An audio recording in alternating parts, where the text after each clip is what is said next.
Hello friends, అందరికీ good morning. ఏం చేస్తున్నారు? ఈరోజు అయితే బీరకాయ చట్నీ చేస్తున్నా ఫ్రెండ్స్. నేను ఫస్ట్ బీరకాయని తొక్కు తీసేసి చిన్న చిన్న పీసెస్ కట్ చేసుకోవాలి. ఆయిల్లో ఫ్రై చేద్దాం. టమాటా ఒక 4 టమాటాలు, ఒక నిమ్మకాయ సైజు చింతపండు, పచ్చిమిర్చి కారానికి తగినంత బాగా ఫ్రై చేసుకోవాలి. ఫస్ట్ ఒకసారి కలుపుకుందాం.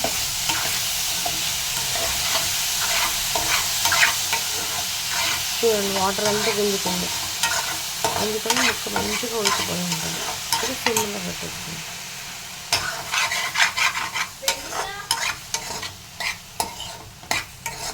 సిమ్లో పెట్టుకొని ఫ్రై చేద్దాం.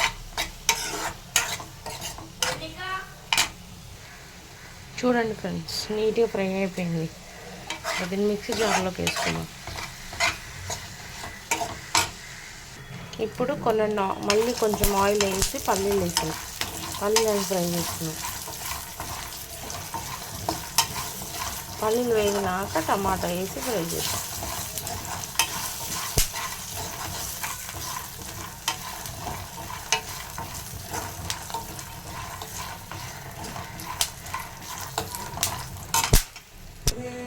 పల్లీలు ఫ్రై అయ్యాయి. చూడండి, టపటా టపటా అని సౌండ్ వస్తాయి. తీసి పక్కన వేసుకున్నాము మిక్సీలో. అదే ప్యాన్లో పల్లీలు తీసినాక టమాటా, చింతపండు, కొంచెం సాల్ట్ వేసి మళ్ళీ కొంచెం ఆయిల్ వేయండి. వేయించుకునేటప్పుడల్లా ఆయిల్ వేయాలి, కొంచెం ఒక స్పూన్. టమాటా కొంచెం మగ్గినాక ఇంకా మళ్ళీ ఒక టేబుల్ స్పూన్ ఆయిల్ వేసి పచ్చిమిర్చి వేసిన కారానికి సరిపడి. ఇంకా ఆ వట్టి కారం వేయకూడదు, పచ్చిమిర్చి కారంతోనే చేయాలి. కారానికి సరిపడా పచ్చిమిర్చి కొంచెం ఫ్రై అవ్వనియాలి. చూడండి ఒకసారి ఎంత మంచిగా మగ్గిందో.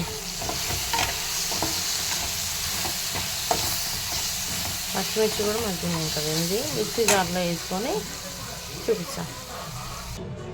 అన్నీ మిక్సీ జార్లో వేసుకొని మళ్ళీ తర్వాత పసుపు, కొంచెం ఉప్పు వేసి పచ్చిమిరపకాయలు పొట్టు తీయకుండానే వేసేసి కొంచెం చల్లారి వాళ్ళు కూల్ కొంచెం వేడివేడిగా ఉన్నాయి కదా, కొంచెం చల్లారినాక పేస్ట్ పెడదాం.